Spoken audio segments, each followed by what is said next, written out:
Good afternoon. Simon and Katie are so thankful that you are here with them to remember, to celebrate, and to grieve the life of their beloved daughter, Vivian Rose. Your presence here affirms to them that Vivian was fearfully, wonderfully, and beautifully made, and that she's not going to be forgotten. That her brief and beautiful life was full of meaning and purpose, and that they're not alone in their grief. They know that they have this wonderful community, this beautiful community of family and friends that are going to walk with them in the years ahead. Years ahead that are going to be full of joy and hope and meaning and also uncertainty at different times. But you being here helps them to know they won't be alone in that. Thank you for loving and supporting them. But most of all, thank you for loving and supporting Vivian. Today, we are going to hear from Simon and Katie and others. We're going to tell stories. We may laugh at times. We will most certainly cry as we remember Vivian's time with us. 1 Thessalonians 4:13 tells us, brothers and sisters, we do not want you to be uninformed about those who fall asleep in death, so that you do not grieve like the rest of mankind who have no hope. We're told in this scripture that grief is a valid and real emotion, but that as followers of Jesus, we can have a different experience of grief. We can have a hope-filled grief. You see, we believe that this is not the end, but that this is just the beginning of Vivian's eternity with God and the ones she loves so deeply. That's the hope that we hold on to today. It's the hope of the resurrection. It's also the hope that Simon and Katie held on to all throughout Vivian's battle. Here at our church, we were witnesses to this hope and their belief. We had the honor of praying with them, praying and hoping for an earthly healing that never came. Yet week after week, this dear and beautiful family came to church and worshiped the God who loves us so deeply. In the beginning, Vivian walked and she sat with Simon and Katie and she sang songs of worship and she attended Sunday school classes, but steadily over time, the decline became evident, eventually leading to her being carried in and laying in their laps. The earthly healing we had all hoped for never came. It would be easy in a situation like this to be angry at God, to question him, to shake our fists, or to even walk away from faith. But Simon and Katie, they hung tightly to God in the midst of this. They understood that if there is a God great enough to merit our anger over the suffering we witness or endure, then there is a God great enough to have reasons for allowing it that we cannot detect. So today we grieve, but it's a hope-filled grief, believing that right now, as we sit in here together, Vivian is experiencing a life that would be unimaginable to us, filled with more beauty, meaning, joy, and love than you and I could ever dare to imagine. And that soon, very soon, we will be experiencing it with her. Who knows? She may just be our tour guide when we get there, wearing pink with a giant smile on her face, singing songs of worship to our Lord. Would you pray with me? Father, we thank you for the beautiful community, the community of faith, the community of friends, the community of family. And we pray, God, that you would come and be present with us today. Your word tells us, God, that you are here to comfort the brokenhearted, and we are that group of people. Would you come? Would you bring comfort? Would you bring healing? And would you walk with us through this service today, we pray in Jesus' name. Amen.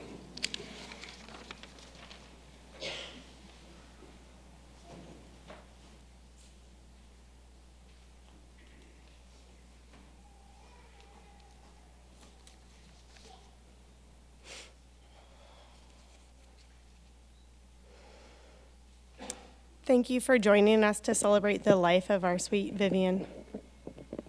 We knew when Vivian was first diagnosed with DIPG that our only hope for her survival would be a miracle. We started praying and enlisting others to pray for Vivian's healing and for a cure, not only for her, but for other children as well. We are thankful for the many people and entire congregations around the world, including ours, who supported us spiritually, who prayed endlessly for Vivian's healing, for a cure to become evident, and for us as parents.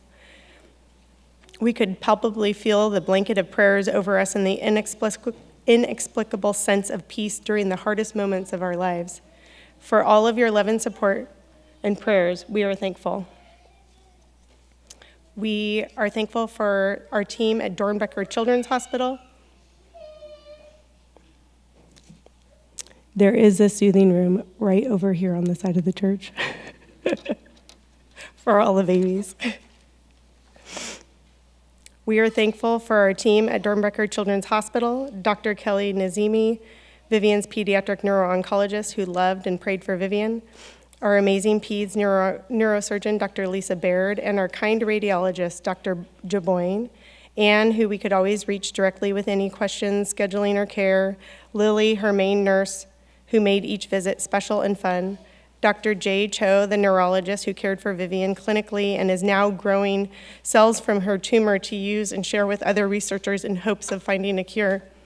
We are also thankful for the other peds neuro-oncologists around the world who were kind enough to answer the phone when we called. We felt their true compassion for their children diagnosed with this fatal tumor. Vivian had to go to Dornbecker on average twice a month during the last 2 years of her life, and she really never complained. It was always a sort of adventure to go there for the day. But there was one thing she didn't like. It was the poke. She needed an IV almost every time we went. We had a routine when we got to the parking lot. We would apply the special lidocaine mix to her hands and arms on both sides where they might need to poke. We would stop to get a treat at Starbucks, go upstairs and check in. After weighing and measuring, they would come to place the IV. She would sit on one of our laps facing us with her arms around our neck. We would say a quick prayer and make sure the staff knew not to do the poke until she had counted to 5. In January of 2019, a year after her initial diagnosis, an MRI confirmed our suspicions that her tumor was in progression. She was one of the first patients able to do an additional 12 rounds of radiation, which would temporarily stop the tumor from growing again. The staff was astounded that this 4.5-year-old no longer needed to be put to sleep for her hour-long MRI that she needed to be perfectly still for, and her radiation treatments wearing a mask she no longer needed to be sedated for. She was the youngest patient they had ever had that did not require sedation. This is a painting on the wall at Dornbecker. When I asked Vivian what her superpower was, she said bravery. She truly was brave to the very end. Most of you know we also started a chapter of the Defeat DIPG Foundation to help raise money to find a cure. Myself being a doer needed a tangible way to do something to help find a cure. Thank you to all who have donated. This continues to be a meaningful thing for us. In the last 3 years, we have raised and distributed approximately $1.5 million in Vivian's honor to cutting-edge research to cure DIPG. One trial we supported in particular using CAR T-cell therapy is now showing some promise in the very first patients. A big thank you to Mark and Jenny Mosier for starting and running our parent foundation, and after they lost their son, Michael. You were a big support in helping us find promising treatments for Vivian and in establishing the foundation. In particular, thank you to our families for supporting us in this effort, many of you reaching out to your entire networks or client list to help us fundraise, including my sister-in-law, Sarah, who named one of her shirts the Vivian Rose as seen in the photo, and has and will continue to donate all the proceeds to the foundation. Thank you to everyone who brought meals. It was a true blessing to have one less thing to do. We know that there are so many people who wanted to do more, help in more direct ways, but there was so little that could really be done to help us during this trying time. There are a few special people that felt blessed by the unique ability to do more. Thank you to Blaine and Bethany Franger, who did multiple photo shoots for our family. You will see many of their beautiful photos today, and we are grateful to have these pictures to cherish. Thank you to the children at Little Oak Montessori. They sent art and gift packages weekly when we spent 6 weeks in Portland for Vivian's first 30 rounds of daily radiation treatments that required her to be put to sleep. These packages brought Vivian a lot of joy, as did the hundreds of other gifts she received from people all over. Thank you. Thank you to Simon's group of partners and ER nurses who were so supportive and willing to make any accommodations. Thank you to the amazing women in my dental practice, especially Andrea and Dr. Fider, who helped hold my office together in my absence. During the summer after Vivian was diagnosed, she was taking an experimental chemotherapy drug and developed an abrupt right-sided weakness. It greatly affected her gait and the strength in her right hand.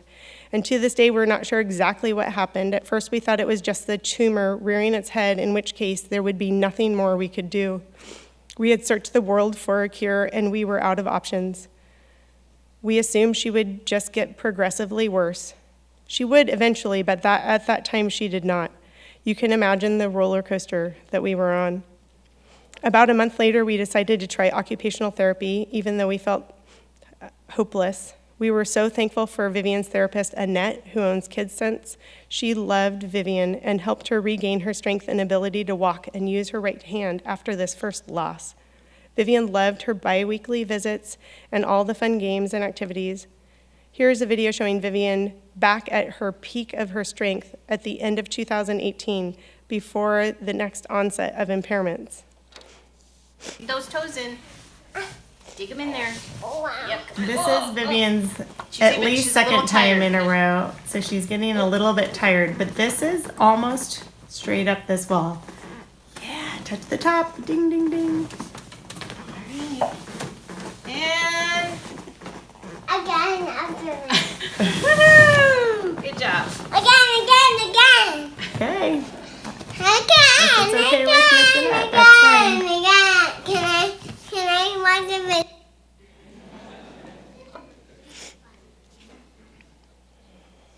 You can see she was determined and proud of what she had accomplished and how much fun it was. Thank you, Annette. Vivian loved many things, but she especially loved ballet. She couldn't wait to start her first class when she turned 3. It became one of her favorite things to do. She was in the same class as a few of her friends, and she felt like a star after her first recital the next spring, despite being weak from her first round of radiation. In the fall, after Vivian had turned 4, I brought her to the first class after summer break. Teacher Nancy always lets the parents stay for the first few minutes of class, and then she boots all of us out. Within about 30 seconds of class, Vivian came wobbling back over to me in complete tears. She realized that she could not dance the way that she used to. She couldn't keep up with the rest of the kids because of her right-sided weakness and the tumor affecting her balance. This is one of the very few moments I saw Vivian's spirit crushed, and to me, even more crushing than the daily heartache we as parents were already enduring. Teacher Nancy came over and took her hand and brought her back to the group. She was there whenever Vivian needed support to move more quickly. This allowed Vivian to not only keep loving and participating joyfully in her ballet classes, but she also felt extra special to be able to hold her beloved teacher's hand. The next fall, when Vivian needed a walker, she didn't want to go to class anymore, but I had an idea. I asked Nancy if Vivian could come after class for a few private sessions. Nancy was more than happy to accommodate. Vivian could only last maybe 10 minutes, but she felt like a ballerina princess. It was beautiful to watch them together and brought all of us joy. Thank you, Nancy. Vivian also loves swimming. We are thankful for swim teacher Hannah, who sweetly provided water therapy for Vivian and helped her channel her inner mermaid. We are thankful for Jeff and Casey Harrell, whose daughter was diagnosed several months after Vivian. They're both pharmacists and were just as determined as we were to go to the ends of the earth to beat this fatal tumor.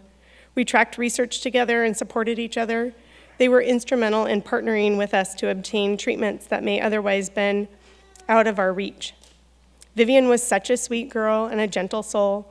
This is a video from the fall of 2018 that Vivian made to send to Dylan before she went to the hospital for a biopsy. Hi, Dylan. My name is Vivian. I had the same occupation, and it's really good. I popsicle and sorbet, and I've been praying for you. I can hear your sound.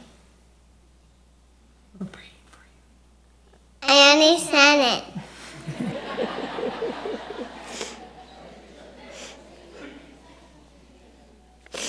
You can see that Vivian's speech was already impaired, but her gentle, spicy spirit is evident. Sadly, Dylan passed away about a month after Vivian. And now, when Lucy prays, she talks about Vivian and Dylan in heaven together.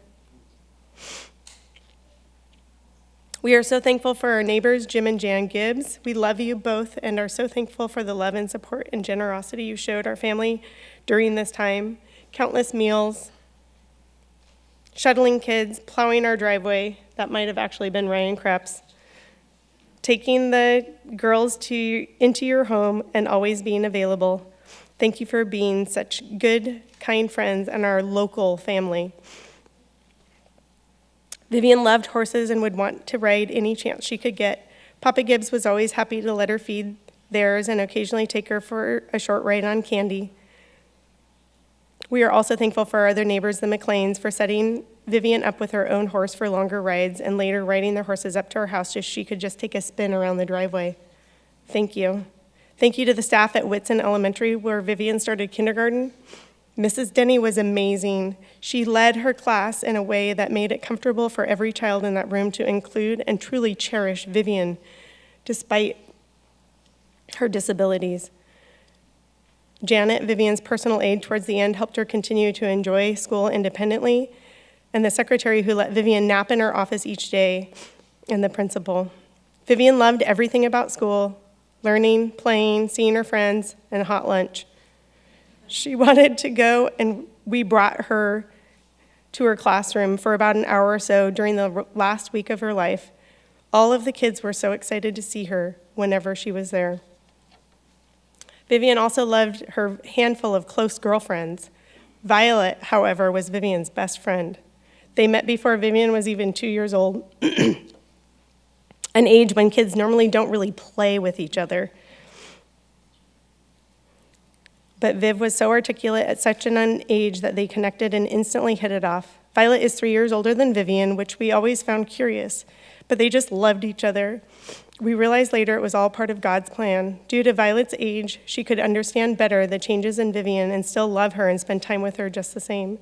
When Vivian could no longer walk, we could find Violet carrying her to a new location to play or scooting her along the floor. She stood by Vivian during difficult times and continued to love and play with her even when it became difficult and maybe even less fun for her. And thank you to Teo and Jamie, her parents, for being so generous in sharing Violet with us so much. Many sleepovers at her house, trips to Portland, to the hospital with Vivian, meeting us outside of school when we arrived every morning, and for teaching Violet how to be a good friend. Thank you. Lastly, we are beyond grateful for our amazing families. We can't thank you enough for your love, support, prayers, and tears, your willingness to drop things at a moment's notice and drive from Seattle, Yakima, and Portland to help us, or just be here with us, usually with several meals in tow. All of the love and affection showered upon Vivian and us. We had a steady foundation supporting us. We love you, and Vivian loved each of you so much, and you know she especially loved her cousins. She was always up for an adventure, but was extra excited for a trip to see any of her cousins. Mom, Simon and I are both so incredibly thankful for all you did for our family during Vivian's last 2 years, and especially the last 7 weeks of her life. You were a true servant, quietly taking care of so many things in order to allow us to spend time with her. This was a huge blessing. Thank you. Vivian loved you so much and was happy you were with us. Vivian had an innate ability to connect with people and bring people joy. She was smart, funny, creative, sparkly, happy, and full of joy. She loved any kind of adventure. She was a bright star. She was an old soul. She was magical. Here's one of my favorite videos of Vivian. It's one thing we do wish we had more of, is videos of her seeing her personality show through. This was in Hawaii, January of 2019. Who wants to go in the pool?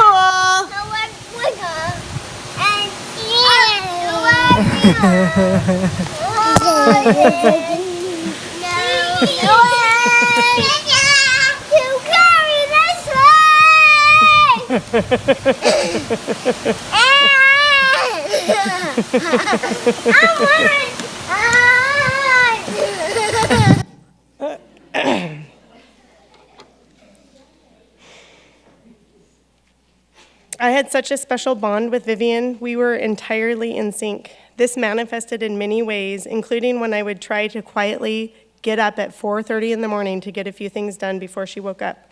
I wouldn't even be out of bed, and I could hear her say quietly in her sweet voice from her room, "Mama." We had a special connection. My heart aches missing her, but know she is still with me as I go throughout each day.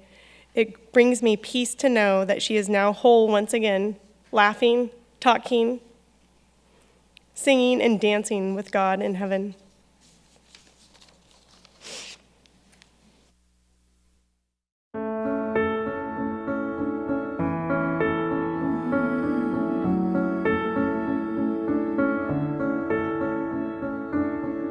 When I am a wasteland, you are the water. When I am the winter, you are the fire that burns.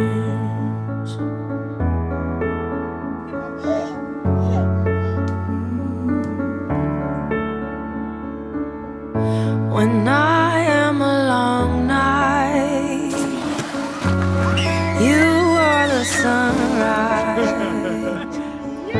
When I am the desert, you are the river that turns to find me. What have I done to deserve love like this? What have I done to deserve love like this?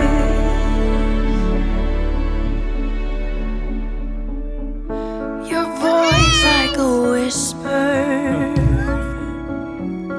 breaking the silence. You say there's a treasure, and you look till you find it. You search to find me. What have I done to deserve love like this? What have I done to deserve love like this? I cannot hurt what you so free.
Nobody knows how to say goodbye.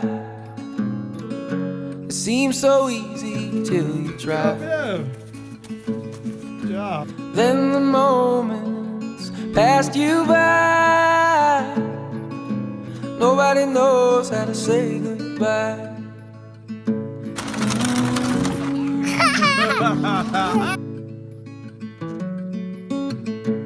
Hi everyone, I'm my baby Nobody sister. knows how to get back home. And we set out so long ago. Search the heavens and the earth below. Nobody knows how to get back home.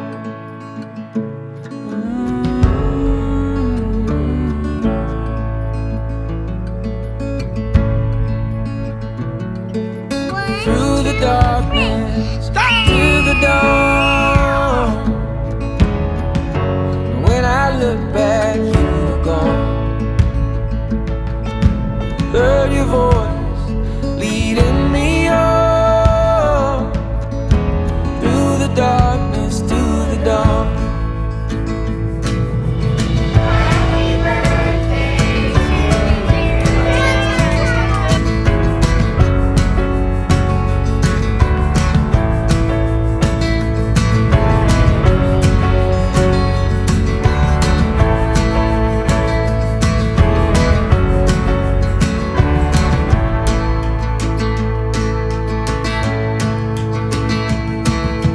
Love is deep as the road is long. It moves my feet to carry on. Beats my heart when you are gone. Love is deep as the road is long.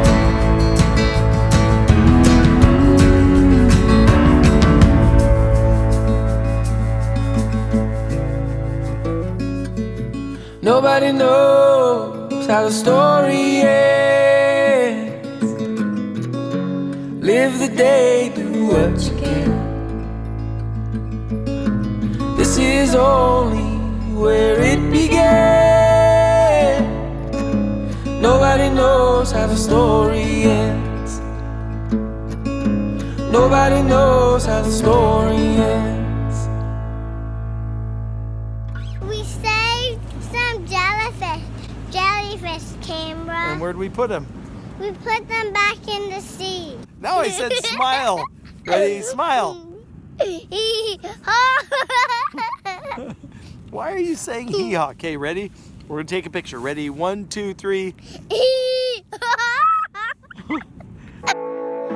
Letting go of every single dream, I lay each one down at your feet.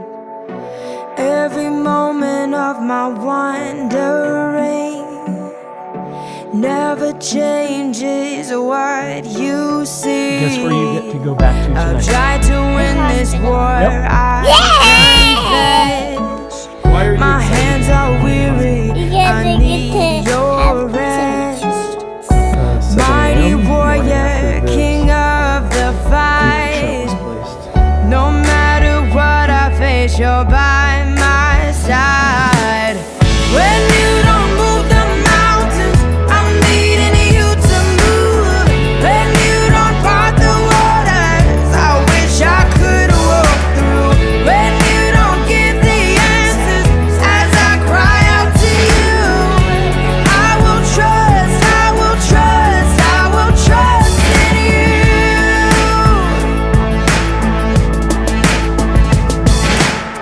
Truth is, you know what tomorrow brings. There's not a day ahead you have not seen. So in all things, be my life and bread. I want what you want, Lord, and nothing less. When you don't move the mountains, I'm needing you to move. When you don't part the waters, I wish I could walk through. When you don't give the answers as I cry out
I see your fingerprints, the work of your hands. It's all in your hands. Would anyone like a piece of cake? I see the evidence, leaving nothing to chance. The world's in your hands. So I rest in your promises. Now I am sure of this, I'm yours. Let the waters rise, I will stand as the oceans roar. Let the earth shake beneath me, let the mountains fall. You are God over the storm, and I am yours.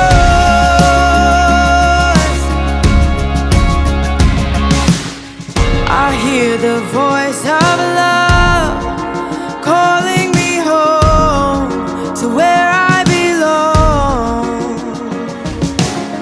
It cripples every fear, and the ones who will kneel will walk away healed. So I rest in your promises. Now I am sure of this, I'm yours. No power strong enough to separate me from your love. I'm yours. So let the waters rise, I will stand as the oceans roar.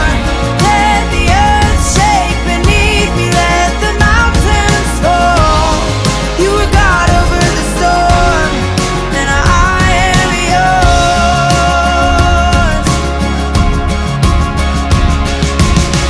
Even the thunder and the wind obey at the command of my Father. Father, I set my feet upon your mighty name. So let the rain fall harder, harder. So take my everything, my flesh and blood. I lay me down on the altar, altar. I am forever covered in your love. So let the rain fall. So let the waters rise, I will stand as the oceans roar. Let the earth shake beneath me, let the mountains fall. You are God over the storm, and I am yours.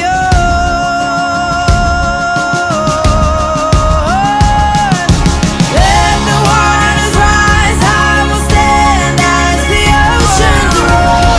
Let the earth shake beneath me, let the mountains fall.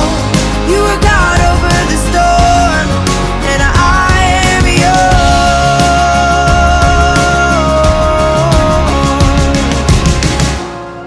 You are God over the storm, and I am yours. Hi, my name is Vivian. I'm 4 and my mom is 5. I'm in the hospital and I'm having my investment.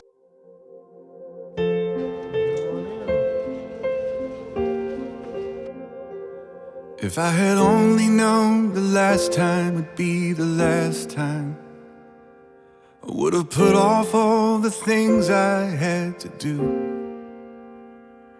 I would have stayed a little longer, held on a little tighter. Now what I'd give for one more day with you. Cause there's a wound here in my heart where something's missing, and they tell me that it's gonna heal with time. But I know you're in a place where all your wounds have been erased, and knowing yours are healed is healing mine. The only scars in heaven that won't belong to me and you. There'll be no such thing as broken, and all the old will be made new. And the thought that makes me smile now, even as the tears fall down, is that the only scars in heaven are on the hands that hold you now. I know the road you walked was anything but easy. You picked up your share of scars along the way. Oh, but now you're standing in the sun. You fought your fight and your race is run. The pain is all 1,000,000 miles away. The only scars in heaven that won't belong to me and you. There'll be no such thing as broken, and all the old will be made new. And the thought that makes me smile now. Are you happy, Viv?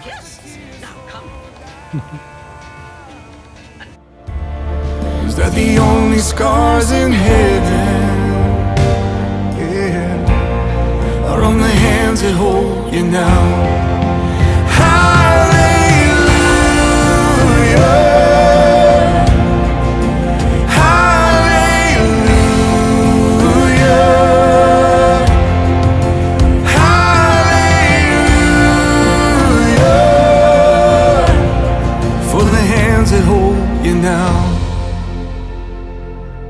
There's not a day goes by that I don't see you. You live on in all the better parts of me. Until I'm standing with you in the sun, I'll fight this fight and this race I'll run, until I finally see what you can see. Oh, the only scars in heaven that won't belong to me and you. There'll be no such thing as broken, and all the old will be made new. And the thought that makes me smile now, and even as the tears fall down, is that the only scars in heaven are on the hands that hold you now.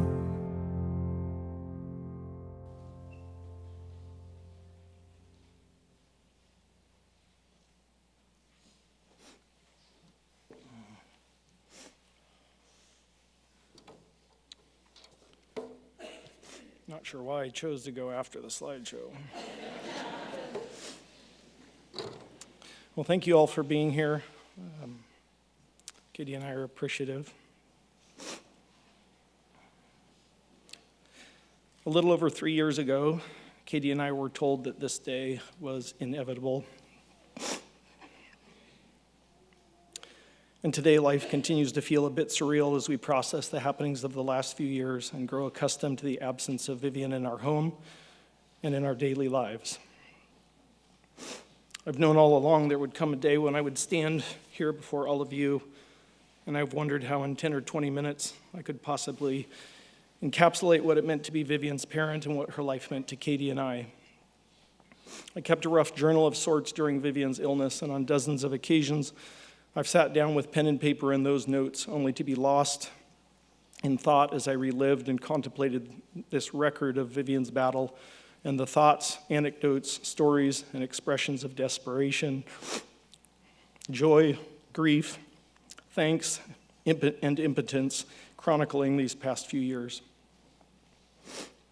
Katie and I believe there was more to Vivian than flesh and blood. She was not simply matter, but she was a spiritual being created intentionally by God and loved by God. Psalm 139, 13-16 says, "For you formed my inward parts. You knitted me together in my mother's womb. I praise you because I am fearfully and wonderfully made. Your eyes saw my unformed substance, and in your book were written, every one of them, the days that were formed for me. And Jeremiah 1:5 says, before I formed you in the womb, I knew you, and before you were born, I consecrated you. Vivian, like each of us, was created intentionally and with purpose. As Vivian's illness progressed and as the effects of her tumor became increasingly evident, we had the unique opportunity to observe the sharp distinction between Vivian's body and her spirit. Even as her body crumbled, the Vivian that we knew and loved remained the same. Without a doubt, Katie and I would prefer that she had maintained the ability to walk, to speak, to see, but in the absence of those things, we loved her no less. It was her soul and her spirit that I loved and that I now miss. Even as she lost the ability to use her left side, as she lost the ability to communicate, to eat, to lift her own head, Vivian the person was mostly unchanged. Her humor persisted, her attentiveness and sharpness remained intact. This was both a blessing and a curse, of course, but it also allowed Katie and I to spend quality time with Vivian even near the end of her life. And it consistently reminded me of the fact that Vivian's physical body and her spirit were not one and the same, but were separate entities joined tightly together. We believe that God, Vivian's creator, is also a loving God.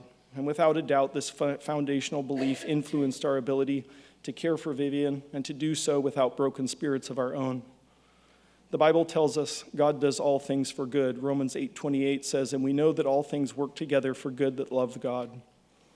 And perhaps the most quoted Bible verse of all time, central to the Christian message, is John 3:16. For God so loved the world that he gave his only begotten Son, that whosoever believes in him shall not perish but have eternal life. God loved Vivian, and he loves each of us. And with that conviction, we were able to face a terrible prognosis, a torturous course of illness, and even the loss of our child without forever seeing the world around us as cruel. Having said that, it can be hard to see God's love in the working of his hands when we're faced with something as serious and debilitating and undeniably sad as a terminal illness in a child. For centuries, people have struggled to reconcile the notion of a loving God and the presence of suffering. It seems to defy logic, but the key is that it only defies our human logic, the grand assumption being that we mortals can comprehend God. Throughout Vivian's battle, I thought often of Job. The story of Job details tremendous suffering and suffering's juxtaposition with a loving God. Job was a man of great renown, prestigious in office, extremely wealthy, highly respected, and the head of a large family. But quite abruptly, Job loses everything. His 10 children die. He loses all of his worldly belongings, his stature, and his health. The story ultimately finds Job, once a great man, sitting alone in an ash pile, weeping, covered with painful sores all over his body, and crying out to God. Job questions God and the injustices handed down to him, injustices of which Job knew he was not deserving. In his distress, Job questions God in an attempt to rationalize his own misery. And God then does something surprising. He responds directly to Job, immediately firing a series of 60-some questions at Job. These questions reminding Job how little understanding he has of God's workings and plans. I can imagine myself standing there in front of God and him firing these questions off at me. He asked Job, "Who is this that darkens counsel without knowledge? Where were you when the foundations of the earth were laid? Tell me if you have understanding. Who set the earth's measurements? Do you command the morning and cause the dawn to know its place? Do you lead constellations across the sky? Is it you who scatters winds across the earth? Who has put wisdom in the innermost being or given understanding to the mind?" These are just a few of the questions that Job is asked by God, but very quickly Job is reminded of God's mystery and how little understanding he has of God's workings or plans. In the same way, Katie and I don't understand God's plan for Vivian, and I don't imagine I'll ever find an answer that fully eases the heartache of her loss. But I'm human.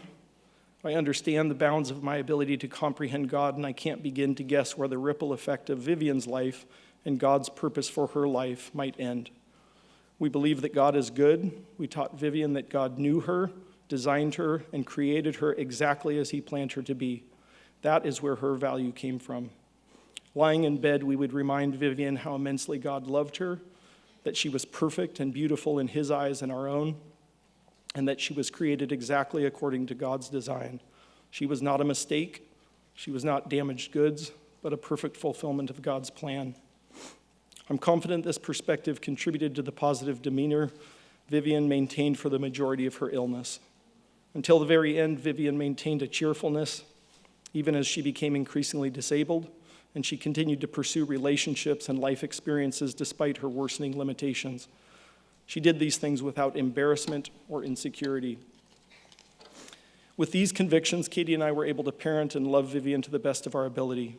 Faith in a loving God and a strong conviction that there is meaning and purpose that precedes us prevented us from seeing the world as a dark and evil place. And though we feel sadness, we harbor no bitterness. We maintained hope throughout Vivian's illness despite the bleak and definitive prognosis.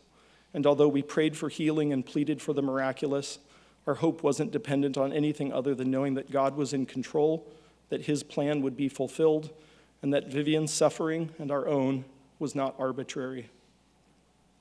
Throughout Vivian's illness, I thought often about hope. I contemplated our own hope, its origins, and its resilience. And I suspect those of you who are close to us observed a perpetual sense of hope despite the terrible predicament we found ourselves in. Despite the suffering, that hope allowed us to smile, to care for Vivian to the best of our abilities, and to not collapse in upon ourselves given the depth of our grief. One day, late in the course of Vivian's illness, I came across a description of hope that captured my attention. I felt it better described the hope that I felt, than I might do so on my own. It was written by Václav Havel, a Czech politician, a writer. He was the president of Czechoslovakia as the country dissolved and fractured in 1993. He said, "The kind of hope I often think about, I understand above all as a state of mind, not a state of this world. Either we have hope within us or we do not. It is a dimension of the soul. It is not essentially dependent on some particular observation of the world or estimate of the situation. Hope is not a prognostication. It is an orientation of the spirit, an orientation of the heart. It transcends the world that is immediately experienced, and it is anchored somewhere beyond its horizons." Hope, in this deep and powerful sense, is not the same as joy that things are going well, or willingness to invest in enterprises that are obviously headed for early success, but rather an ability to work for something simply because it is good, not just because it stands a chance to succeed. The more unpropitious the situation in which we demonstrate hope, the deeper that hope is. Hope is definitely not the same thing as optimism. It is not the conviction that something will turn out well, but the certainty that something makes sense, regardless of how it turns out. In short, I think the deepest and most important form of hope, the only one that can keep us above water and urge us to good works, the only true source of the breathtaking dimension of the human spirit and its efforts, is something we get, as it were, from elsewhere. It is also this hope which gives us strength to live, even in conditions that seem as hopeless as ours do, here and now. I found this to be a perfect description of the hope that we felt and clung to as Vivian's condition slowly deteriorated. Our hope wasn't tied to a positive outcome. It wasn't dependent on anything in particular. We were simply hopeful. That hope is anchored in our Lord and Savior and the promise of his love and goodness, and the promise that all of our lives, Vivian's included, are meaningful and valuable. When I first considered this eulogy, it dawned on me how different it would be than the eulogy of an adult or someone who had lived a full life. There would be fewer stories to tell and not as much room for laughter in the retelling of collective memories, simply because the life lived was brief. The loss of a child is much more about loss because so little of their potential has been realized. The loss of time, the loss of opportunity, the loss of shared experience, and a loss of those things we wished for Vivian and for ourselves.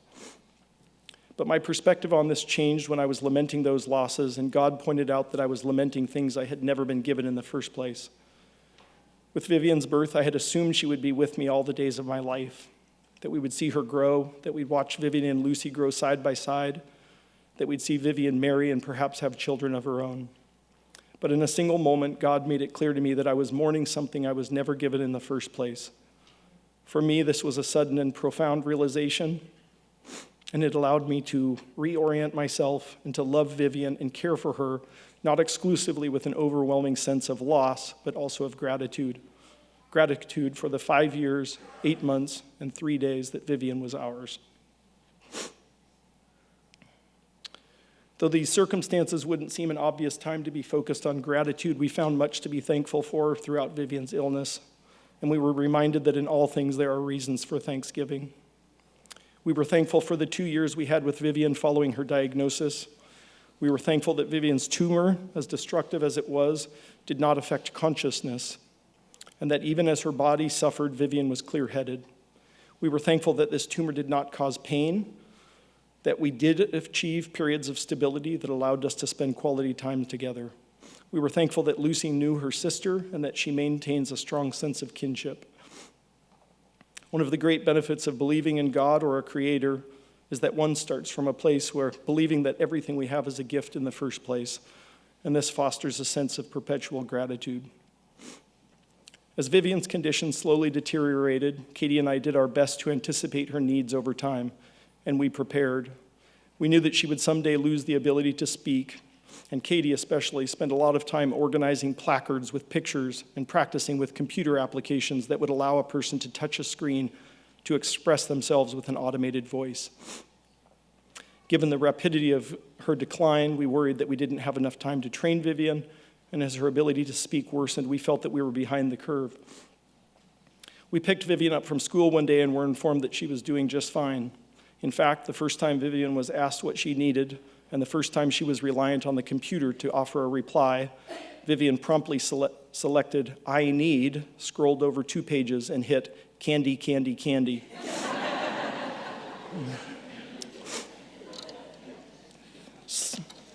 Slumped in her wheelchair, Vivian had a good laugh. Vivian's mind throughout this ordeal was fine. It was intact. She was an intelligent girl. She worked above her grade level. She was reading before the age of 3, and Katie and I loved the few parent-teacher conferences we had and the pride we felt. She also had an incredible memory, to the point that Katie and I learned to trust Vivian, and it wasn't uncommon for us to shout out, "Vivian, what time is the party?" or "Vivian, where did I leave my keys?" Vivian usually had an accurate answer. Vivian was a sensitive soul. She was easily hurt by a stern word or rebuke, and early on I learned to soften my tone when correcting or scolding her. She had a lot of sympathy. She liked to care for us by making us food, preparing a well-organized snack, or to take care of us when we weren't feeling well. Vivian's motherly instincts were strong, and I relished looking into her future and seeing her love another and to be loved, to see her loving her children and to see the fruits of her spirit prosper. But I learned the most about Vivian after her diagnosis. It was then that I saw her character in its clearest and most raw forms, and I remain amazed by her. Throughout her decline, Vivian almost never complained. She absorbed her worsening deficits by adapting as best she could, and she was not quick to depend on others. When she began to fall for lack of balance, she would promptly shout, "I'm okay," and she would struggle back to her feet. As her gait worsened, she carried on as best she could, running playfully despite the strange gait, a dramatic change from where she had been just weeks before. The falls became more abrupt over time, and she would injure herself as she fell. Like many things, this was difficult to see. We visited Hawaii less than 3 months before Vivian's passing, and I experienced swings of emotions as I positioned her on a boogie board and watched her lie prone, unable to lift her head, holding on with her one functioning hand, and then express a bit of joy as she propelled herself around the shadows with the one leg that was partially functional. That she was able to derive pleasure and experience joy in that moment despite her condition fathoms me. But Vivian was independent and continued to push forward in almost all circumstances. On more than one occasion, I found Vivian in the middle of the night, unable to walk, halfway down the hall room from her bedroom, pulling herself along with her hands toward the restroom. At that time, she could have called for help, but she didn't. And as I approached her in the semi-dark of the hallway, I would see her smile at me, a loving and tender smile exuding a joyfulness that always put me in my place. She was happy to see me there in the middle of the night, and she seemed almost oblivious to the fact that she was having to crawl instead of walk to the restroom. Again, she didn't complain, but she smiled and seemed to celebrate this unexpected opportunity to visit in the middle of the night. With time, Vivian's faculties were slowly taken from her. There were difficult times toward the end when basic functions like swallowing and speaking compromised her ability to nourish herself and to communicate. Painstakingly, we hydrated Vivian and nourished her with drops from a syringe, but the weight peeled off her body.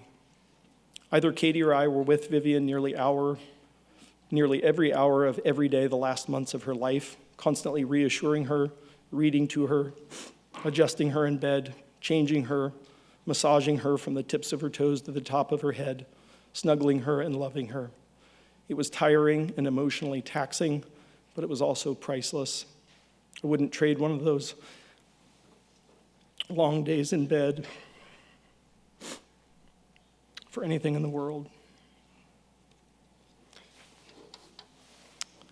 It was in the final weeks of Vivian's life that we communicated exclusively with the movement of her left eyelid. A raised eyelid was yes, a downward movement was no. Sometimes her responses were clear, and sometimes it was a painstaking process demanding real patience on her part and ours. But at the deepest level, Katie and I wanted to understand her, and we wanted her to feel understood. So we would ask the question, sometimes several times in a row, as we searched her face for the subtle clue that let us know we had understood her and that showed her that she was understood. For us, this was physically taxing and emotionally painful, and yet I can only imagine what that experience was like for Vivian.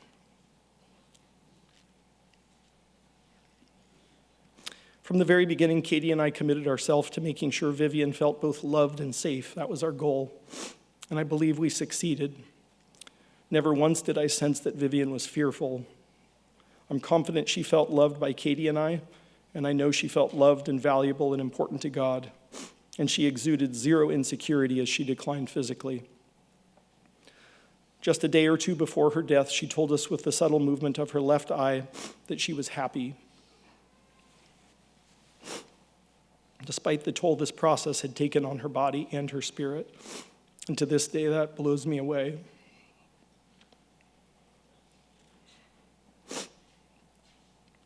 On the day of her passing, I told her that she loved her, and she responded with the subtle movement of her left eye that told me, "I love you too." Having experienced the loss of a child puts into perspective God's sacrifice of his son, Jesus. In John 3:16, which I read earlier, gives us hope that one day we will see Vivian again. Before and during Vivian's battle, we occasionally talked of heaven, and I always told Vivian that when God met her at heaven's gate, I would be peeking over his shoulder, just awaiting the opportunity to get a hold of her. This would always elicit a happy giggle from Vivian. I never could have imagined that this role might be reversed. I would like to end with two brief passages that I believe are applicable to all of us. The first was spoken by Chief Crowfoot in 1890 as he said farewell to his people. He asked, "What is life? It is a flash of a firefly in the night. It is a breath of a buffalo in wintertime. It's like the little shadow that runs across the grass and loses itself in the sunset." And Psalm 90:12 says, "Teach us to number our days, O Lord, that we may gain a heart of wisdom." Vivian, your mama and I love you, we miss you, and we are forever thankful for the joy you've brought to our lives. Thank you.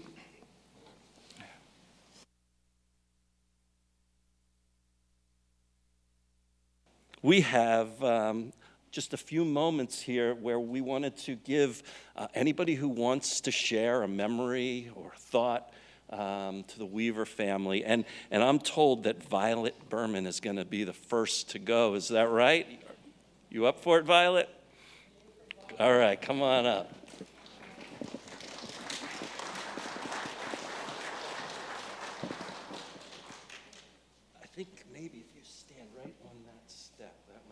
good spot.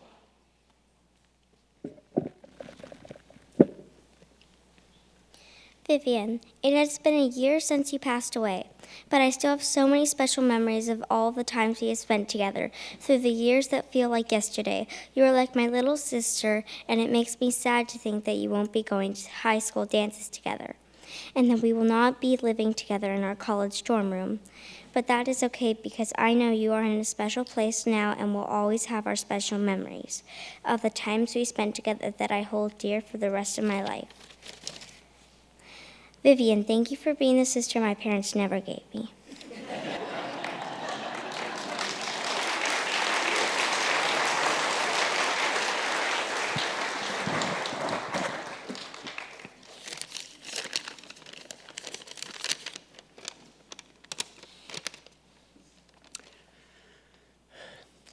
I choose to measure the life not by how long somebody's lived, but by the experiences that they've had, by the friendships that they've created, and by the lives that they've impacted. However, I never thought I'd have to apply this metric to a child, let alone sweet little Viv.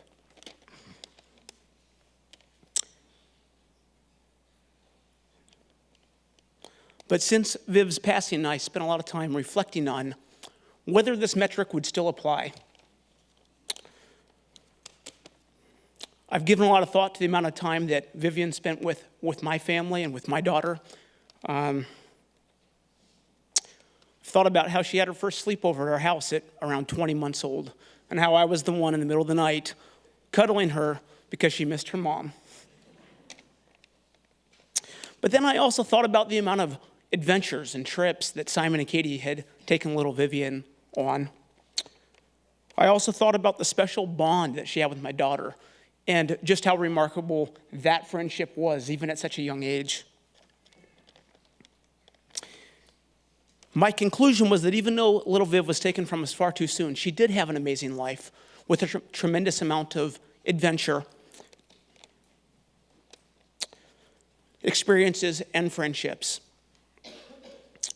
Vivian, I'd like to thank you for showing my daughter how special it is to have a best friend. Vivian, I'd also like to thank you for reminding me and all of us how important it is to hold our families and our friends close.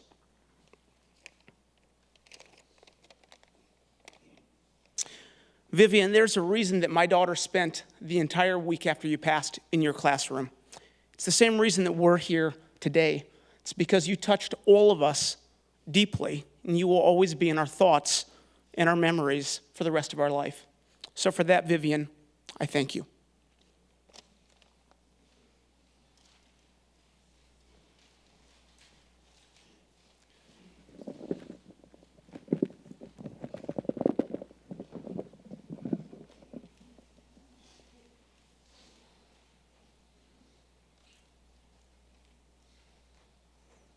My name's Linda Ballard, and I'm a family friend, and I really hope to be able to get through this.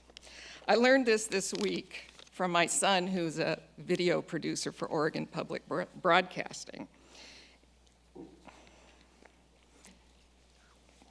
We were sitting on the front porch at his house, just casually chatting, and he brought up, did you know that the Vivian video that OPB produced about a year and a half ago is the second most viewed video on OPB, second only to the Mount St. Helens video. It's had 600,000 views on YouTube. Hundreds of new people view the video daily. And it's the story of Vivian and also the quest for the cure for DIPG. There have been 700 comments from all over the world, and 50% have been prayers. Thank you, family.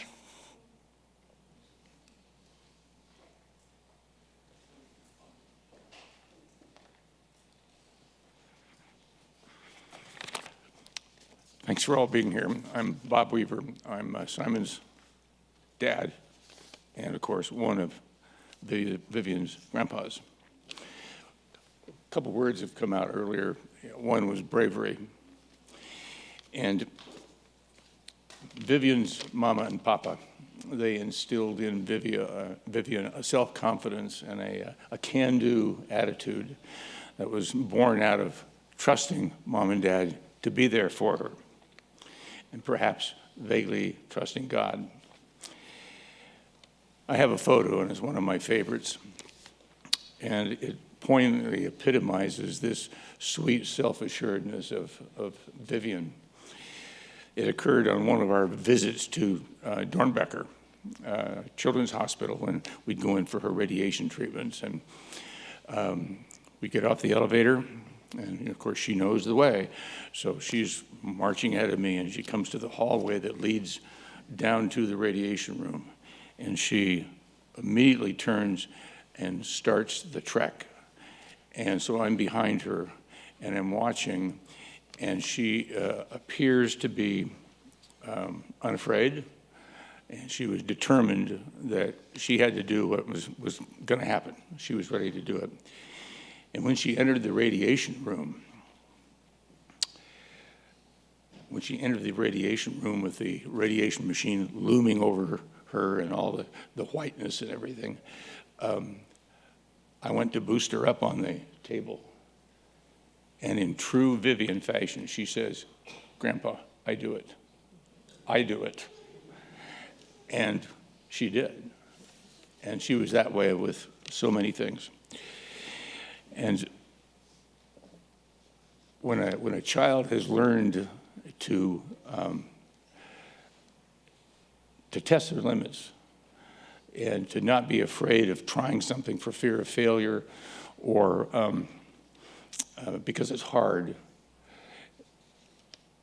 it's because she trusts her mama and papa or other loved ones in the family.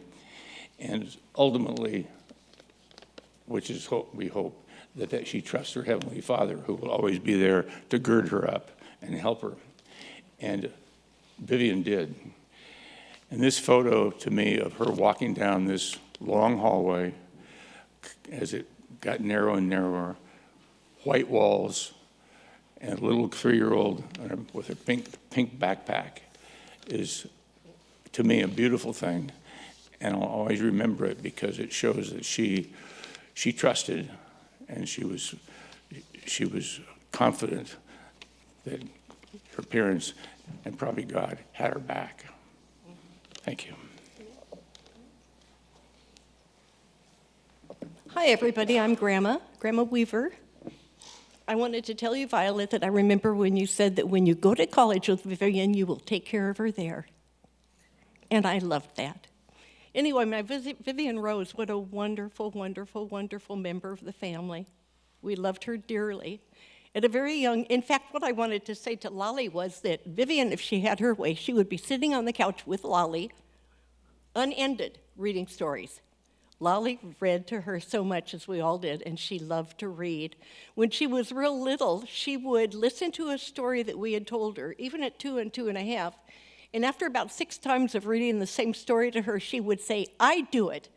I read it to you." And she would do that with every book, and then she'd put them aside and never go to those again, but depend upon another, which she thoroughly enjoyed doing. She was a learner, she was obedient, she was kind. Anything her parents said to her, she took it as the golden rule, and she obeyed. All those things she passed on to me. She would say, "Mama says the big forks go here and the little ones go there." So I tried to obey. I didn't necessarily do that at home, but I tried to obey when I was there. She would say, "Mama and Papa say that you need to take your shoes off when you go in the house. Mama and Papa say you need to shut the door because Mommy's allergic to the cat." Usually I failed, but she was always reminding me to do those things. Such a sweet, sweet girl. She once said to me, too, that Mama said you should not say, "Oh my gosh." You should say, "Oh my goodness." One of my favorite memories of Vivian, of course, is, there's so much. My favorite times with her were going to bed. When she would spend the night, we always slept together. and it was precious. We would bathe, we would get ready, we would get in bed. She'd say, "Are we using our Vaseline to make our lips soft when we sleep?" We always had Vaseline on the side. We would pray, we would share, we would talk, we would read stories. In one particular night, we turned off the lights, and she, because she had always told me and reminded me to do everything, the lights were out and it was quiet, and she said, "Grandma, did you brush your teeth?" And I said, "No, I didn't." Oh my goodness, does that mean I have to get up and go brush my teeth? Yes, it meant that. Anyway, one of my favorite things about Vivian, and the most precious to me in memories, is that she would say many times, as she did to all the other women and men that she loved in her life, she would say to me, "Grandma, I want to sit by you. I want to sit by you wherever we'd go," and I love that about her. I love that about her. And today I rejoice that you're all here because of what we've been through together in our hearts for Vivian. I consider you all family, and I thank you very much for your goodness. And today I rejoice that she's with a radiant multitude of people in heaven. If you go before I do, you'll notice her. She'll be the one riding a horse in a pink leotard. She wanted to be a horse trainer and a ballet dancer. She was very disappointed when she lost her ballet. Anyway, thank you very much.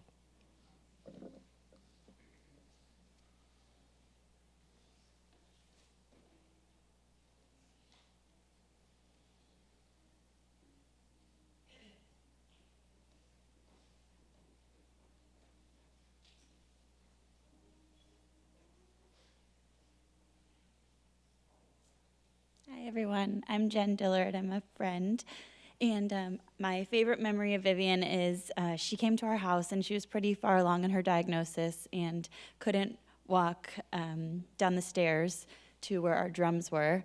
But my kids really wanted to play the drums, so I brought her down there, and I sat her on my lap, and she just watched them, and I wasn't sure. I didn't think that she would want to go and play the drums, but I was wrong, and she was pulling on me and kind of like telling me that she wanted to go over there. I was like, okay. So I brought her up there, and she sat at the drums, and she had the biggest smile on her face, and she just went crazy playing the drums, and it was so loud and crazy and wild, but we loved it so much because that giggle was the best. So I hold that memory very closely, and that's how I like to remember her. So.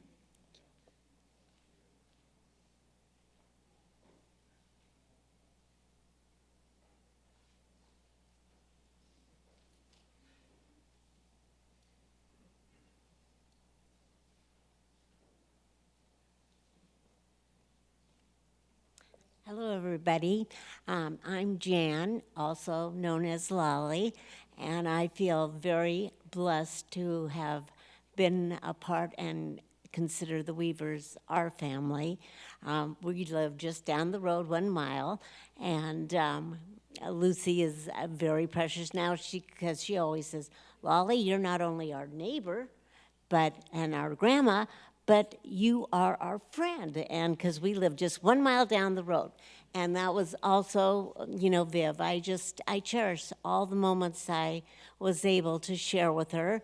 And she had a sense of humor.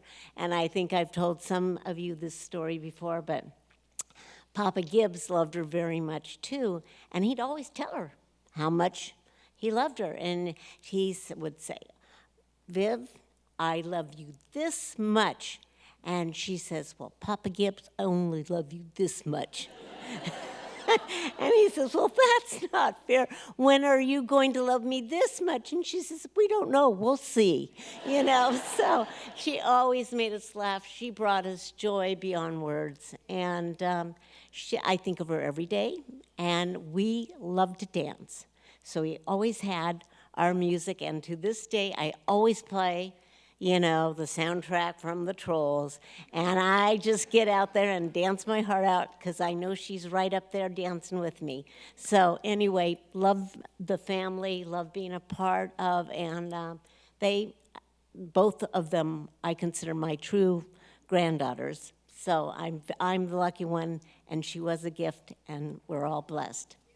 Love you, Viv.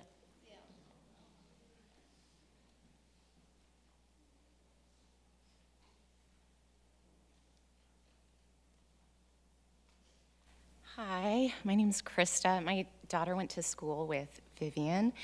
And so I remember Vivian before her diagnosis.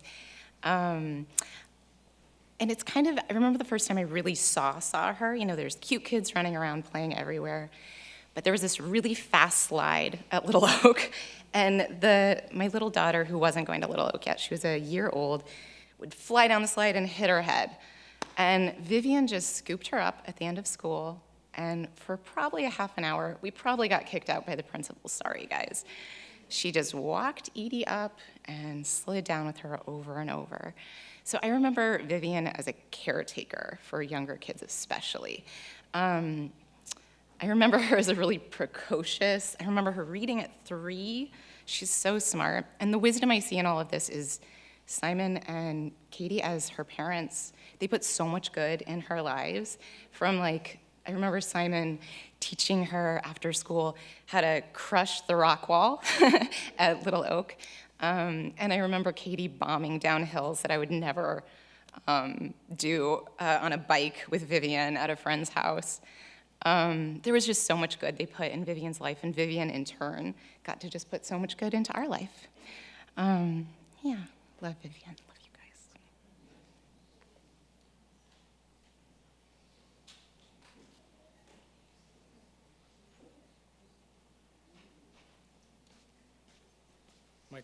Microphone's going to go away in a minute, so if anybody wants to speak, this is your chance. Mr. Bill.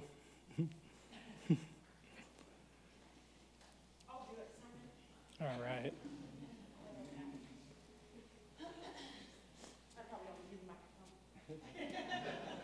PE teacher voice. Hi, my name is Ashley Kymig-Sorsted, almost 4 years to Anders.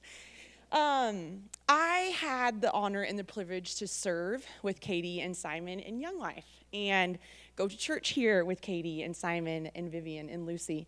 And Viv was just such a servant. I think that's something that was so evident in her little life. And again, I just echo the beautiful fountain that she was because she was connected to the source.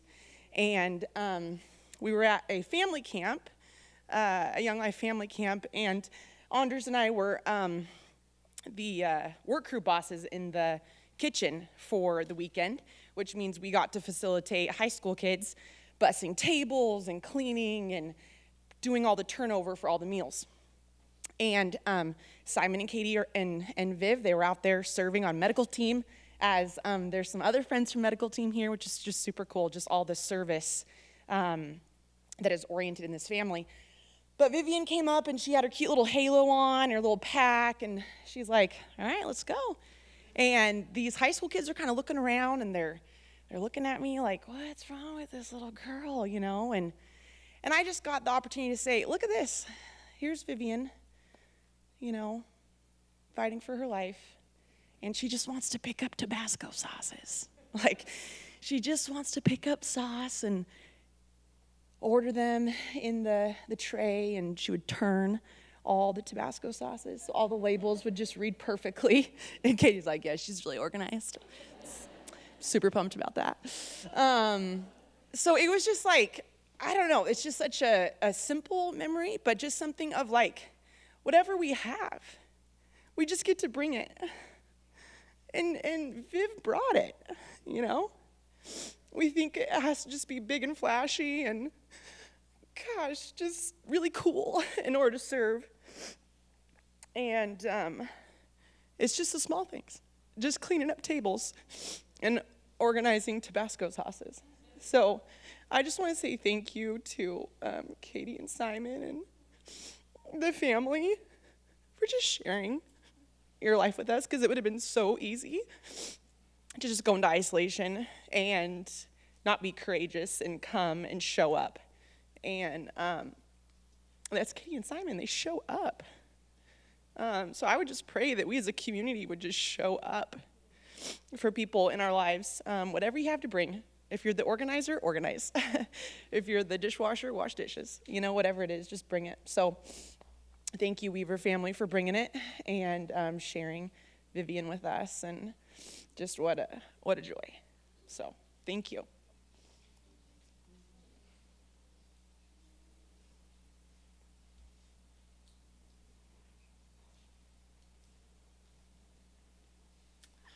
Hi, I'm Annette. I was Vivian's therapist, a little short. And I had the blessing of working with her and getting one-on-one time. And I just was getting ready this morning, and I was thinking about, how Jesus says to come to me like a child, come to me like a children. And I was just thinking about how Vivian is like a role model. She was patient and loving and kind and courageous, and thinking about the trust that she had in you and the trust that she had in the Lord, and things that were happening to her. She just, was like, I'll do it. I have total faith and trust in you, and how she would be a role model for us to come to the Lord and, like a child, like she did. So thank you for the blessing of being able to be with her.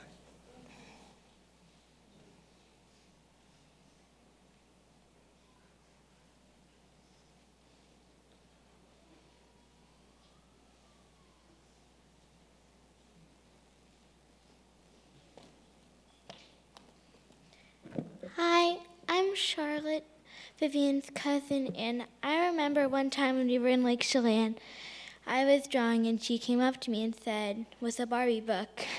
And she wanted me to read it to her. So I sat down and I read it to her, and then when I was finished, she said, "Again." And I ended up reading that book to her 5 times.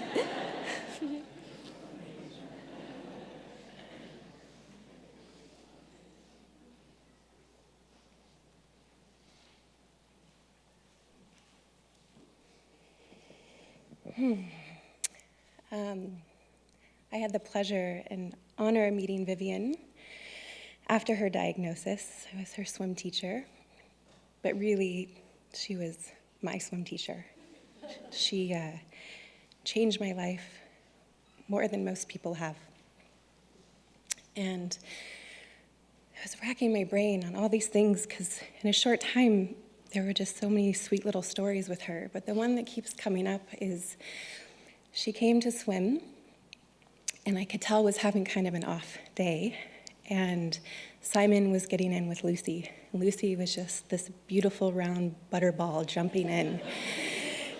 And Viv kept directing me. And I was like, oh, we're going to work on this. And she just kept directing me. And we were in the opposite corner of the pool. And she just wanted to watch her sister. And I finally just checked in with that. And we just watched her jump. And Lucy probably jumped in 40 times.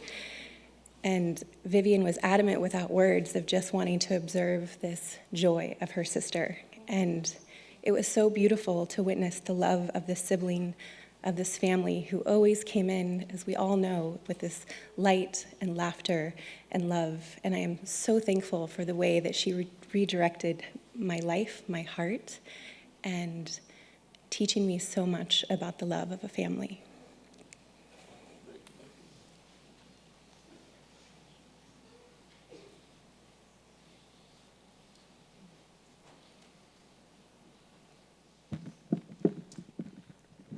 Hi, my name is Mike, Simon, Katie. I just want to say thank you for sharing Vivian with all of us and her story. I didn't know her very well before she passed. I was diagnosed last year with brain cancer, and I don't even think my wife knows this, but I think about Vivian all the time, and just you sharing her with us gives somebody like me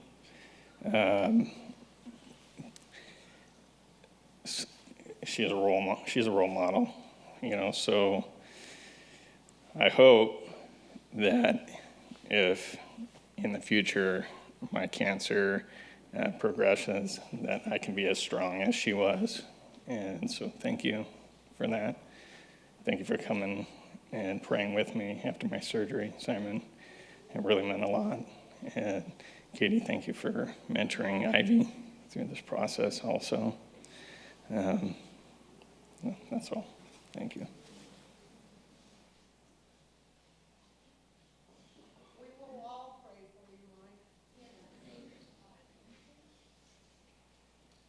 Kate and Simon, you don't know me, but my wife is the one that Vivian would come in each morning. I'm the superintendent of the school district, and I just want you to know how deeply impacted both of us were. I would come when I do my walkthroughs in the building, and little Vivian would be sleeping, taking her nap, and how deeply that touched me, seeing this little girl that wanted to be in school and be with her friends, and I would visit Tiffany's room and kind of do a little check and see how she's doing. But the unicorn room, I think, is what we were calling her little spot there. But she just had a deep impact on everyone that she came in contact with, and I just wanted to thank you for sharing her with us.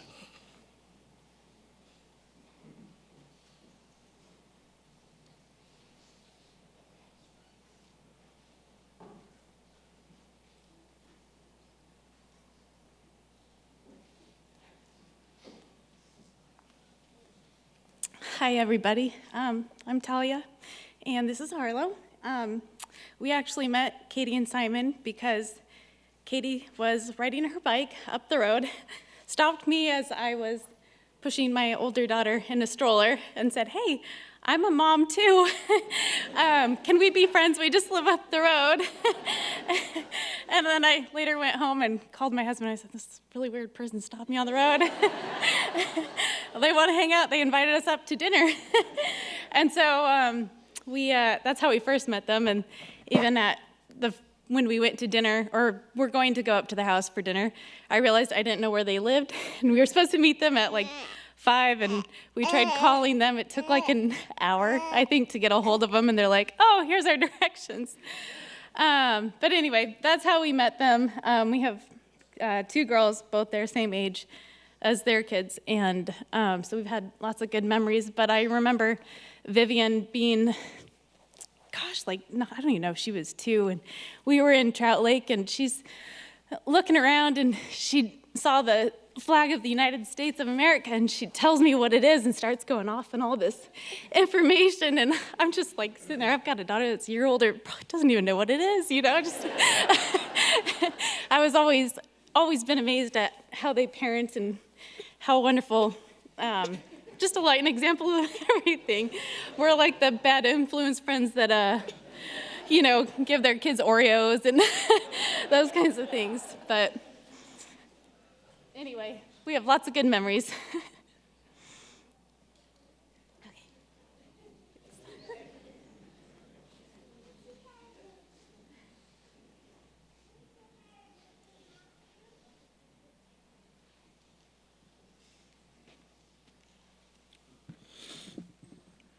Hi there, I'm Ryan, Katie's brother. I just wanted to say, Simon, Katie, Lucy, we love you guys so much, and we miss Vivian so much, and I know my children do too. I know that everyone here means so much to them, and it's hard that we weren't able to do this a year ago, but I think everyone, and they've wanted this so much, is why they've been so patient to wait to have this so they could really share her life with all of you. And so thanks for coming today. My simple thoughts of how Vivian wants us to remember her are her bravery and her spirit and her love and her stories and her laughter. She really, through all this, just never failed to continue to provide that positive spirit, and to all of that's how we should live our lives. So thank you again for being here. Thank you. I love you guys. Thank you.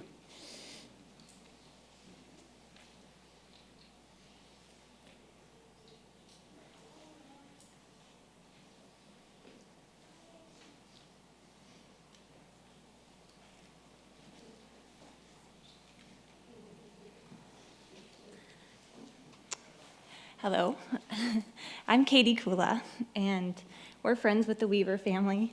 And I think most of my experience with the Weaver family is actually with Miss Lucy. And Lucy comes to our house a couple times a week, and she's very good friends with my daughter Marlo.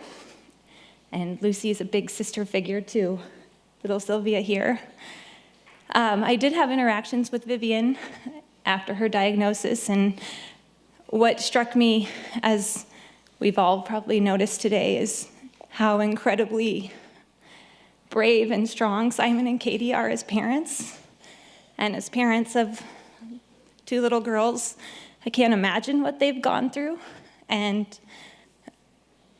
I think I think about Vivian every day, and I had no idea how they were getting through this year. Today helped me understand that they have an extremely strong faith and that they have an extremely strong support network. Sorry, this is just going to happen here. And that I admire you both so much as parents. I've often asked Katie and Simon for parenting advice, raising 2 little girls. But your courage and your strength is profound, and I just want to acknowledge you both for that. And I also want you to know that Joe and I are here as friends, and we are here to support you because I know every day is hard, and I know my heart breaks when I think of Vivian, so I can't even imagine your hearts. And I want you to know that we're here for you along the journey, and that especially we're here for Lucy because she's a very special part of our life, and that Marlo and Sylvia will be Lucy's sisters. And do you want to say something? Do you want to say Lucy? You want to say hi to Lucy? Where's Lucy? Oh, she did. Can you say Lucy? Yeah. You love Lucy, don't you? Yeah. So my heart goes out to you all, and we want you to know we love you and we support you, and we miss Vivian every day.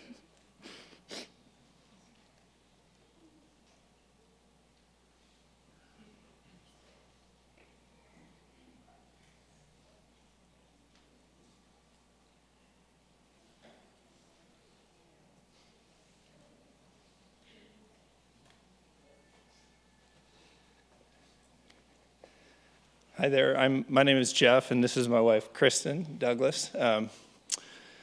I've been a friend of Simon since medical school, and that was quite some time ago now. And, Simon has always been somebody who's just had such a zest for life, and I don't need to tell the people in this room what a tough character he is. But we've had the pleasure of serving out at Young Life Camp and medical teams with Simon, and then Simon and Katie, and then Simon, Katie, and Vivian, and then Simon, Katie, and Vivian, and Lucy, and have had so many joyous memories during that time with them. And, from just sharing times together, getting closer to the Lord, sharing our faith, watching Simon and his and just his influence and love of kids. He has been a role model and a mentor for my children and for these kids at camp that he loves on, and Katie has been tireless in that as well. And like many of you, Vivian has been part of our nightly prayers over the last few years with this diagnosis. And, I have thought how I just don't know how Simon and Katie could walk through this time. But the way they walk through it is not from their strength, but the strength of the Lord. And, I think that if I thought of the message from this time, it's really not on their own personal reliance or strength or intelligence or talent, which they have in abundance. But it's in their humble reliance on the Lord, And I think that's the message I really take from this. And so we love you guys. We look forward to many more times together. And, as much as today is a heartbreak and we've all shed so many tears, it's really a joy. And I believe with all my heart that Vivian is dancing and playing and will be looking over the shoulder of our Father when you get there, whenever that time is. We will all have that time. So thank you, guys.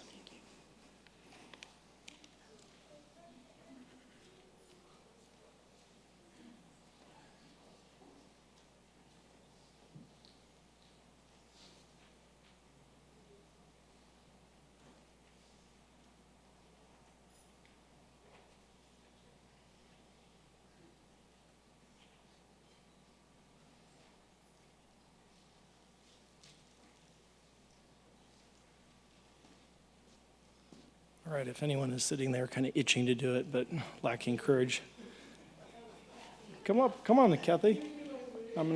I'll tell a quick something while she's making her way up here.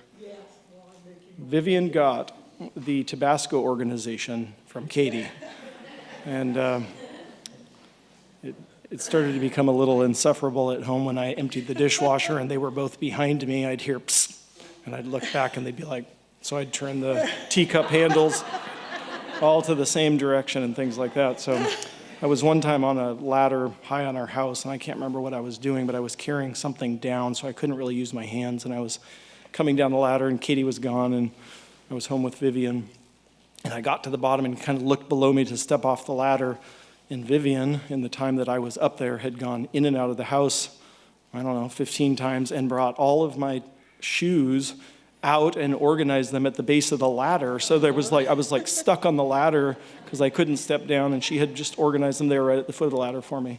She was good at that. This is Kathy, who is one of the women who serves in the children's ministry and classes here at church, and Vivian had a particular fondness for her. And I had a real fondness for her, I'll tell you. She was just the best little, precious little girl I've ever met. And we had so much fun. We're the busy bees. And she was 3. And we had lots of fun playing and sharing and being friends. And she colored, and she made me a really pretty picture. And I meant to bring it today, but I forgot it. And I framed it, and it says, "To Kathy from Vivian." And I just enjoyed her so much, and she loved for us to read to her all the time. And I can read Big Bear on a Bike because it has big letters. And so we read that a lot. And she is just a really super child. I can't tell you how great she was, and then I miss her so much. And I got to see her after she left my class. Sometimes she'd come back, and Mom and Dad would always bring her by so I could see her. And I just really miss her. But guess what? I have Lucy in the Busy Bees now, and she's fantastic. And I really enjoy her, and I really thank you for letting her be with me. Thank you all. And God bless Vivian. You're welcome.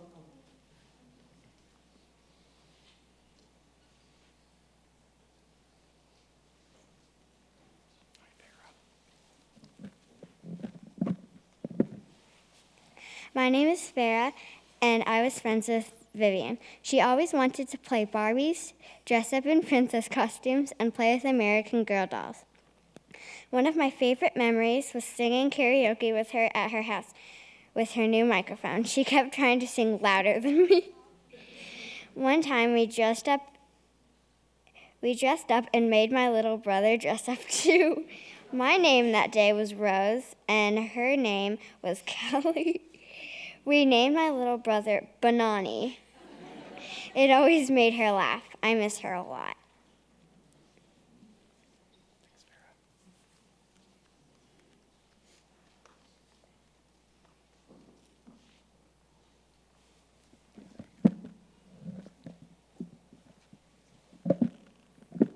One of my memories of Vivian is looking into Kathy's room and her face just being full of joy, and that's always how I'm going to remember her.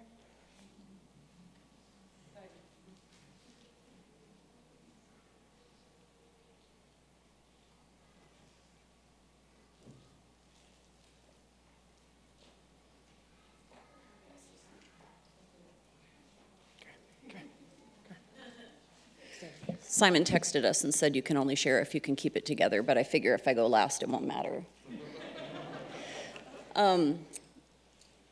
You know, growing up, I always thought, gosh, I have these two brothers, we're gonna have babies together and raise our kids together, and it's gonna be awesome.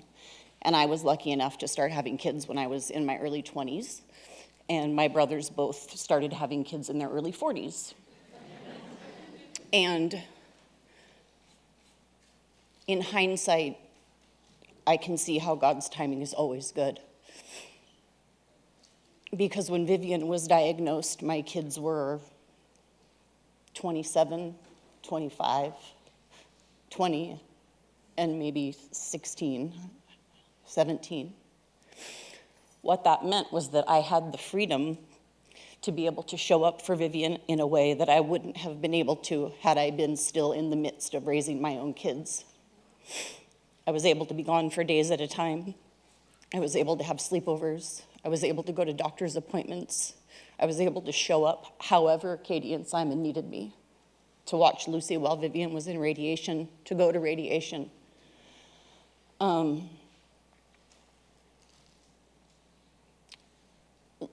What I learned throughout this process was the importance and the value of every day making sure that the people that you love know that you love them and that they are valuable and that they're important to you. And since Vivian has passed away, I think to myself, you know, if I got in a car accident tomorrow, if I wasn't here tomorrow, would the people that I love know that I loved them and that they were valuable and that they were important? And I don't do it perfectly, but I try. And the saving grace that I have felt in my loss of Vivian is that I know 100% that she knew that I loved her and that she was important and that she was valuable to me. She never, ever, ever had to wonder. So I'm grateful. And again, I think God knew way back that I was going to be needed somewhere else than at my own house one day. And so I'm grateful I was able to do that. Hi, I'm Kelly. My mom's friend she's friends with Kate, or Katie, you guys say Katie, but I say Kate. I actually was not planning on sharing because there's so many people, but that's the point, is that there's a lot of people and we're all here for Kate. And I hope that if you guys need any help, then you can always reach out to us. And one of my favorite memories was when Katie and I were at a cheer competition. When Katie and I were at a cheer competition, Vivian, she came all the way up to watch us, and she came to the mall, and she showed off some of her cards from Burgerville, and she was so proud of them because it felt like she had her own money and she was independent and she was strong. I'm sorry, I'm an ugly crier, but thank you.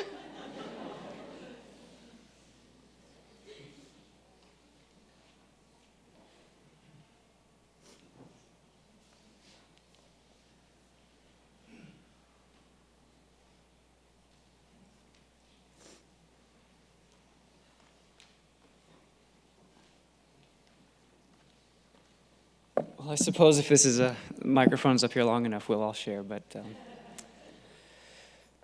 Simon, your family was special to me, and it still is. I think if I have the timing right, shortly before Vivian's diagnosis, I was diagnosed with cancer, and you guys reached out to me and offered support. And I felt very supported. And through the recovery, my daughter, who came with us, would pray for Vivian and would pray for Daddy. And as my health improved, we watched Vivian's decline, and that was really difficult. But through the process, I was able to borrow some of that brave from Vivian because, life is tough, and these challenges they're sometimes overwhelming and more than we can really bear very well. So I got to borrow that brave, and I still do. I still borrow that. And I think we all have that opportunity to borrow that brave from Vivian and to keep working and to fearlessly, fearlessly, I don't know if fearlessly is the right word, but relentlessly pursue what's best for the people that we love. And you guys have been an example of that. Vivian's been an example of brave, and I'm just grateful for you guys, so thank you.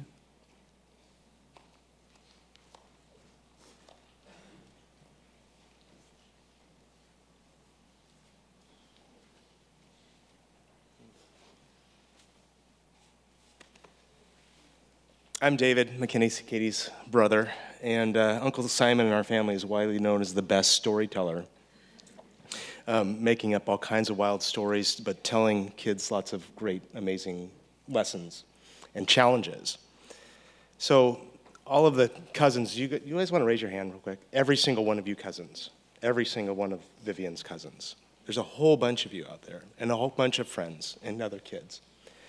I've got a challenge for all of you. Not only to remember all of your beautiful memories of Vivian, but every single time that you have something difficult that will face you, and there'll be oftentimes difficult things. Think of Vivian and think of the bravery. Think of her willingness to do it herself.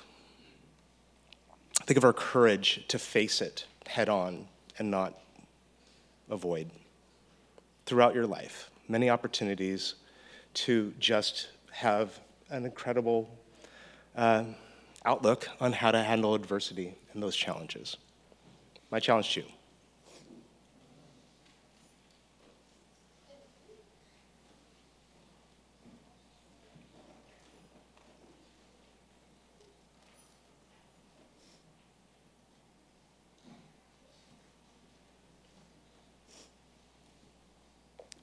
I don't want to cut off too early if there's someone out there, but it makes me think about something in that journal I referenced when I spoke earlier.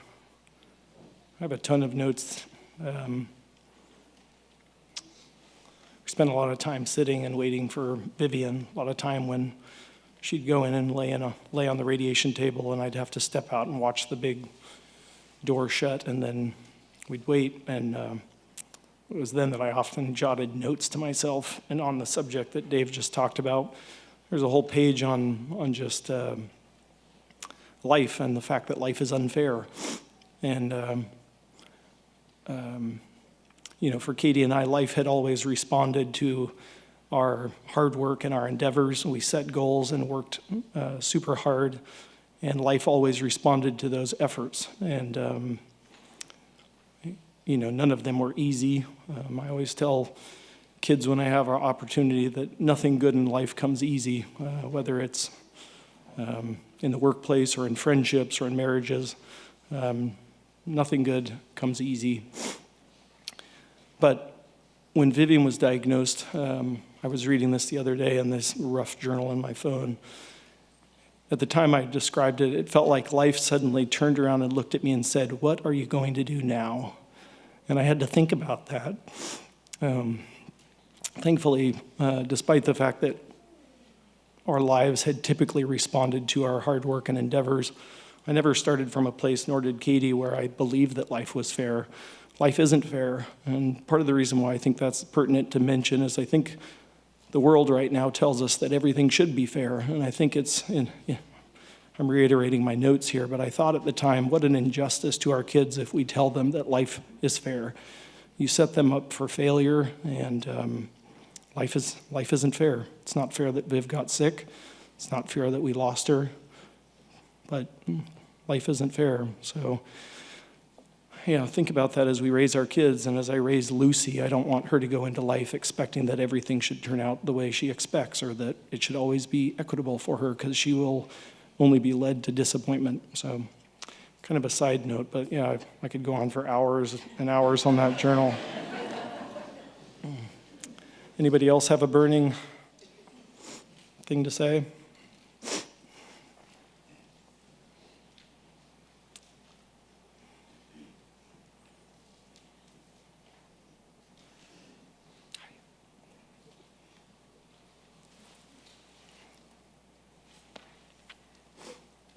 Sorry. I'm Diane, and I'm a friend of Katie and Simon, and our girls have known each other since they have memories. And one of my favorite memories of Vivian and my two girls that I have, that I come back to very frequently, is me picking them up from Little Oak and trying to get across that bridge to take them to dance class so we won't be late, because it was a 15-minute interval that we had, maybe 30 minutes, and getting stuck on that bridge, and the three girls in their car seats in the back, and I'm just frantic, thinking that we're going to be late. Mount Hood is right in front of us. It's beautiful. It's bright blue skies, and the girls are just screaming and singing along with the Frozen 2 soundtrack. And they knew every single word, and it just made me just pause and just watch them sing and just be so happy, and not realizing that we were going to be late for dance class. And I come back to that often when I'm at work or when I'm trying to be a mom and with 2,000 things going on, to just kind of stop and look around and enjoy what I have in front of me. And I just still have that memory of looking in the rearview mirror, seeing Vivian in the center car seat, just smiling, literally screaming at the top of her lungs and singing and knowing all the lyrics to that soundtrack. And I just have so many sweet memories, sweet and spicy memories of Vivian with my girls, and it's something that we talk about all the time in our life. So thank you.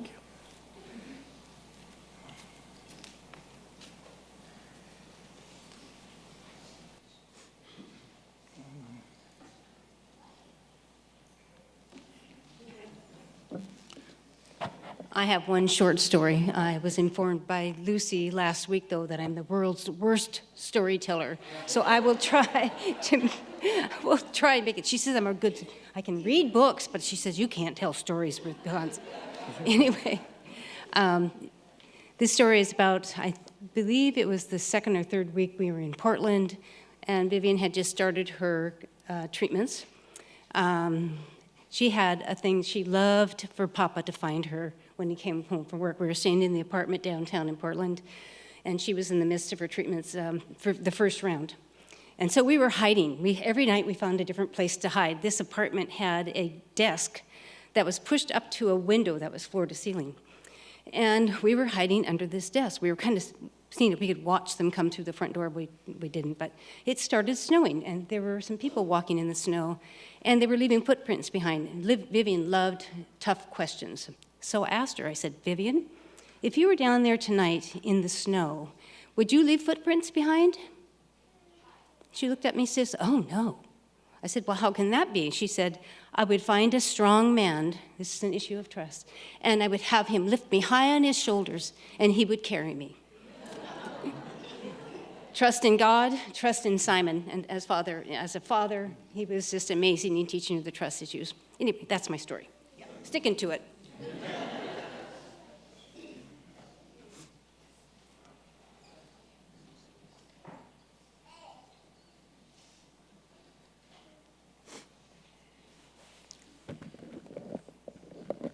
Anybody else?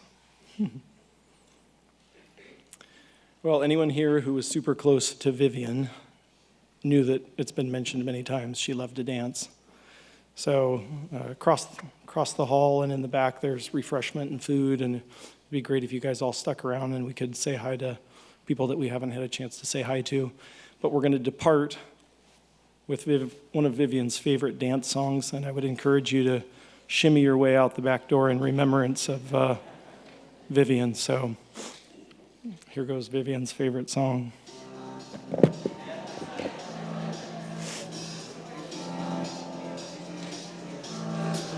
I got this feeling inside my bones.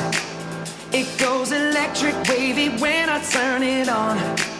Off from my city, off from my home. We're flying up no ceiling when we in our zone. I got that sun. sunshine in my pocket, got that good soul in my feet. I feel that hot blood in my body when it drops. Ooh, I can't take my eyes off of it, moving so phenomenally. You're more like the way we rock it, so don't stop. And under the lights, when everything goes, nowhere to hide when I'm getting you close. When we move, well, you already know. So just imagine. Nothing I can see but you when you dance, dance, dance. Feel good, good creeping up on you. So just dance, dance, dance. Come on. All those things I shouldn't do, but you dance, dance, dance. And ain't nobody leaving soon, so keep dancing. I can't stop the feeling. So just dance, dance, dance. I can't stop the feeling. So just dance, dance, dance. Come on. Ooh, it's something magical. It's in the air, it's in my blood, it's rushing on. I don't need no reason, don't need control. I fly so high, no ceiling when I'm in my zone. Cause I got that sunshine in my pocket, got that good soul in my feet. I feel that hot blood in my body when it drops. Ooh, I can't take my eyes off of it, moving so phenomenally. You're more like the way we rock it, so don't stop, stop, stop. Under the lights, when everything goes, nowhere to hide when I'm getting you close. When we move, well, you already know. So just imagine. Nothing I can see but you when you dance, dance, dance. Feel good, good creeping up on you. So just dance, dance, dance. Come on. All those things I shouldn't do, but you dance, dance, dance. And ain't nobody leaving soon, so keep dancing. I can't stop the feeling. So just dance, dance, dance. I can't stop the feeling. So just dance, dance, dance. Stop the feeling. So just dance, dance, dance. I can't stop the feeling. Yeah. So keep dancing. Oh. Yeah. Yeah. I can't stop the. I can't stop the. I can't stop the. I can't stop the. I can't stop the. Nothing I can see but you when you dance, dance, dance. Feel good, good creeping up on you. So just dance, dance, dance. All those things I shouldn't do, but you dance, dance, dance. And ain't nobody leaving soon, so keep dancing. Everybody say.